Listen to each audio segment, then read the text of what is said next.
Hello and good day, brothers and sisters. Today, I wanted to speak to you about race. But first, let us enjoy this amazing backdrop. Look at the scenery out here on the Colorado Front Range. We got the amazing view of Cheyenne Mountain and Pikes Peak's covered today, but we'll take that overcast. Feels fantastic out here.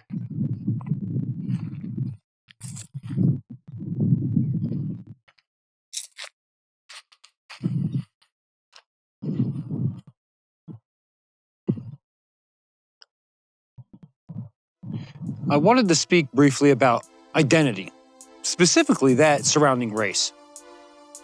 The act of labeling humans with the color is a social construct, and in my opinion, a totalitarian one at that. We know this because the term white people didn't even exist until the early 1600s, when the idea was written into a playwright, and then it was later made popular by the British transatlantic trade by a group of psychologists who used the term black and white people to categorize the quality of slave workers that were being traded. And of course, they were looking to their skin color to label them. It was also noted as a practice in the Barbary slave trades as well as much later on in the American slave trades. But the point is, biologically speaking, there is no such thing as white people. There's no such thing as black people or yellow people or brown people or any other color you could think of. If you buy into this psyop on any side of the racial fence, you're probably engaging in topics like Black Lives Matter or white privilege and all the other racist topics like it. You're also likely engaging in categorization of yourself and others based on melanin content in order to classify your nationality and or social status. This perpetrates the feelings-based standards by which now everyone is socially required to meet. Sounds familiar, right? Now please, understand, color-coding people is a technique that was created specifically for labeling people or products while trafficking humans. And yet, it's now taught as a necessary social norm. Also understand, if you're engaging in such systems, then you're giving life energy and authority over your life to such social constructs. What folks need to learn is the fact that if you don't give energy to it, it doesn't exist. Therefore, it can't give you any energy back. For example, if we never teach our kids anything from birth about race, then they can never grow to be racist or experience racism. And that's it. Mission accomplished. I know. There's going to be a lot of misunderstanding and emotional conflict, emotional disagreement here. But what I'm saying is a fact. Yes, even in the face of someone else who's living by these labels and is hateful because of these labels, like a racist might be. By you not allowing this energy into your experience, it changes the experience because life is just point of view. And that is more of a scientific fact than race or race theory. So, a generally racist, angry guy, he just suddenly becomes a generally angry guy. It really just simplifies the problem because we're not focused on the details of controversy, which only really entertain the ego. These egotistical social constructs, they're ideas that really don't matter when we're solving the actual problem because hate and anger are always treated and removed with the same philosophies, even across different cultures, even if with different techniques. Because hate and anger are always poisonous and always destroy lives, always destroying the vessel it's kept in, right? It doesn't have to be a competition of who, what, when, why, who got more or less. All acts of hate and anger, they just need to stop. And it can be nubbed and removed with certain lifestyles and thinkings, right? So one of those paths is the removal of social constructs. Now, another example, a little more extreme, if you will, is Hitler and his hateful actions, right? They were fueled by race. The ideologies that he was taught and that he learned from the particular esoteric doctrines he was consuming, coupled with the race theory miseducations, it could easily create everything that happened. Had race not been a factor in his mind, it seems like the damage would have been far less. Furthermore, he was looking to exterminate a people who had been long detested, and they've been forgotten for the despicable acts, and they're still documented in the literature he was consuming. These people's atrocities were founded on racism, and that energy, that hateful energy, carried on for at least a couple thousand years, long before Medea, and manifested itself in such terrible ways during the World War.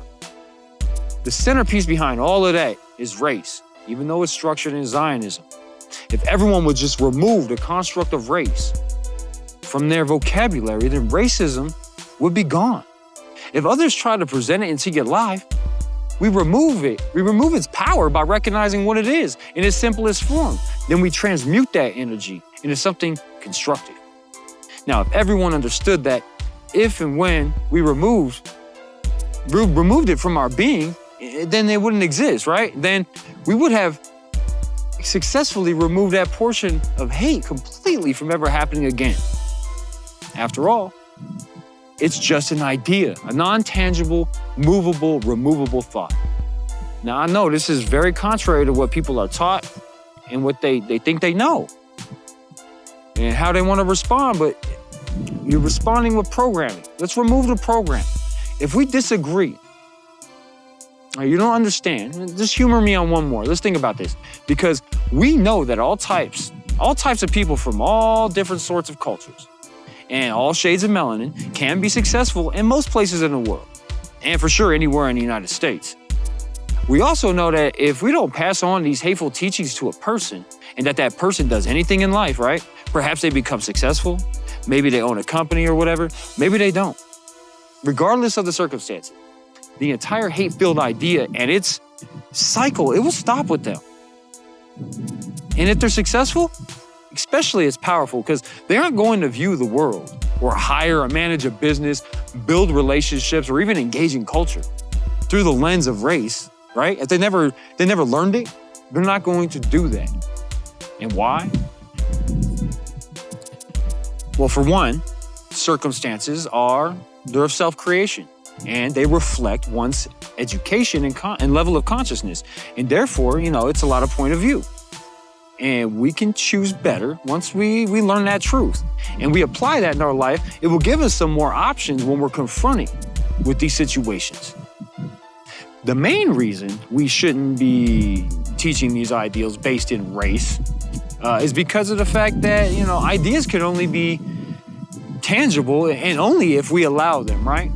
And kids, they put all the trust in the world, all in adults and whoever the authority is. And so they will allow it into their experience, solidifying it as truth. Politics are the same, like identifying with left and right. It's true for anything, really. Like money, that's another great example, right? It's just cloth paper with fancy print. And yet, what a powerful idea and tool it's become. From an esoteric perspective, and as simple as I can put it, we fill and surround ourselves with what we want to be and experience. To identify yourself and others with the nationality based race label, it's usually identified by color, is by definition to identify with a type of gender. As gender was what? Just how you're feeling. And not to be mistaken for facts, right? As it often is. It's a choosable, changeable construct for social experience and social existence. It's exactly how, right? Lots of people right now are choosing all kinds of wild genders to identify with. But it's also a very subtle thing that people don't seem to notice, like how some people can't put down their job titles when they check out or clock out from their jobs, right? And they continue to identify with these titles throughout their day, and perhaps throughout the rest of their lives in some ways. It controls them. It controls the way they think, and it controls who they are.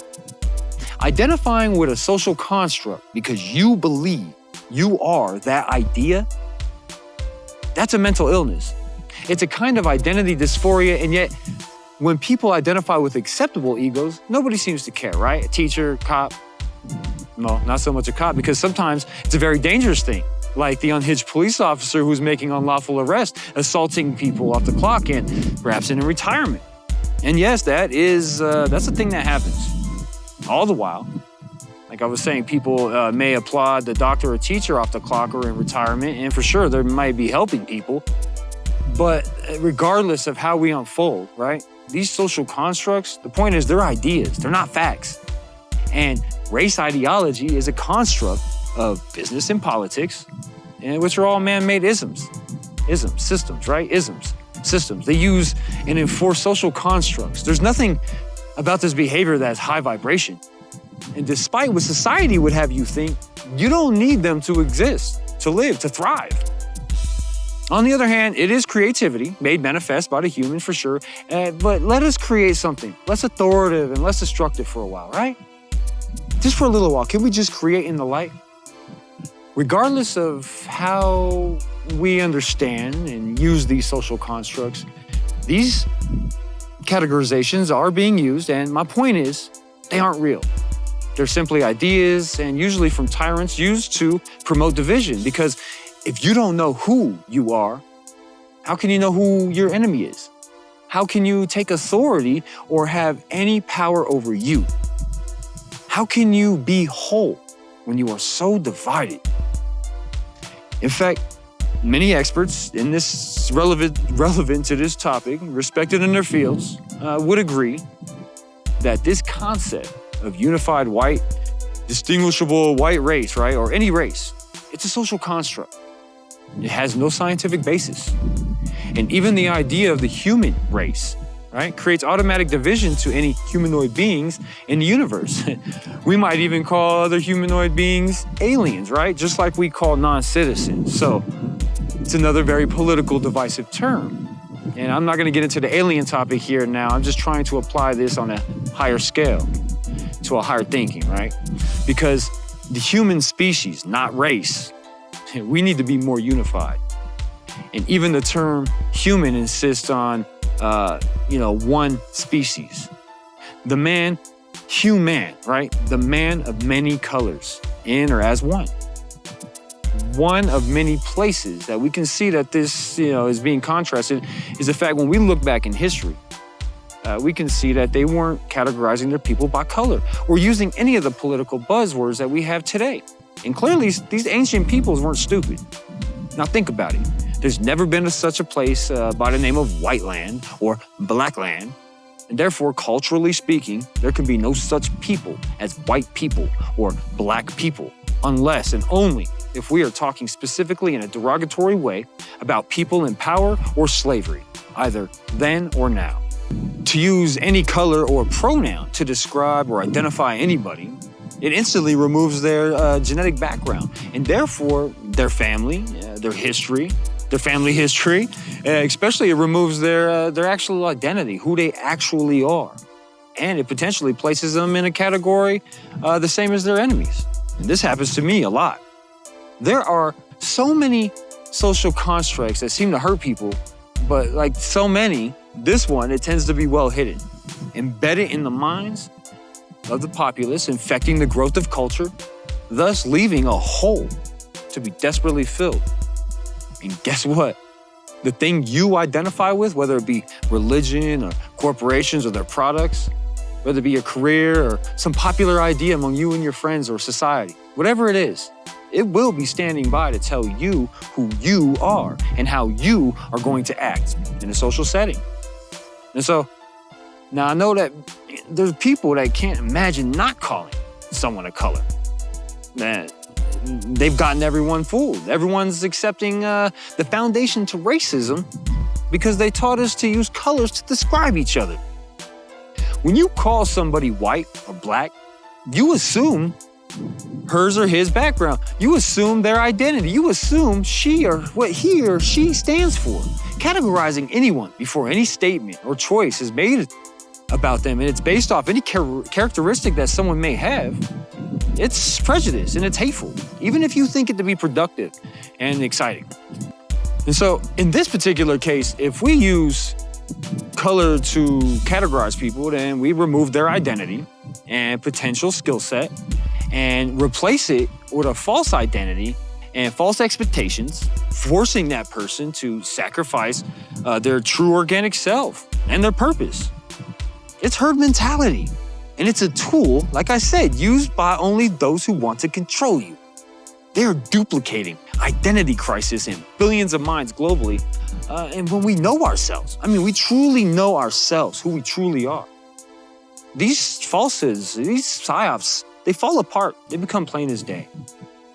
But if you accept this poisonous thinking and you play along accordingly, giving and accepting ideas for identity, then you make the statement that you have no land, no genetic history, or any family background, except for the thing that you're identifying with. And this applies to all identity dysphoria and disease, all these ideologies. So to identify with any social construct, no matter what it is, sex, colors, general nouns or adjectives, it's just a disease. It really is a disease. It keeps you from your true identity. This is why you'll hear a lot of people agree and talk about that we should not talk about racism. And it's not that we ignore what's going on, not that we don't see it, it's that we identify the actual issue and then remove it completely and never talk about it. It is the literal definition of being racist when you identify, base, or acknowledge a person in any light by the use of race, color, and whatever. Some folks can only see color and refer to people this way, and it doesn't even mean that they're being rude about it, right? But sometimes, outside the fact that it is rude in itself, but folks may only have a compliment for another person. And okay, but if you are acknowledging and categorizing anybody by their so-called race, that is the literal definition of racism. It doesn't require rude. It only requires race. So when we stop talking about race, we stop the basis of race, thus stopping the spread of racism. When we remove it from our minds, we remove the disease that is racism from our being, and then we can only benefit from it personally, as well, perhaps even more, the people around us. Why latch onto something so poisonous of a social construct? Why identify with something that isn't even tangible? Especially when you can relate and connect with something so much deeper and bigger and grander than yourself. When we only identify and connect with the physical realm, it's the ego being fed a poisonous thinking. And remember, you have an ego. You're not an ego. The whole social construct of color labeling, this nonsense, it's only meant to set a particular standard so that those who put faith in such systems are being herded into a category of standards, thus maintaining the ism or system, which is always going to demand your servitude in order to function. This is the whole reason for it. The use of colors to describe people, which will end up removing their identity, making them easier to control, because if you don't have an identity, then you don't know who you are. If you don't know who you are, then you don't know what you stand for.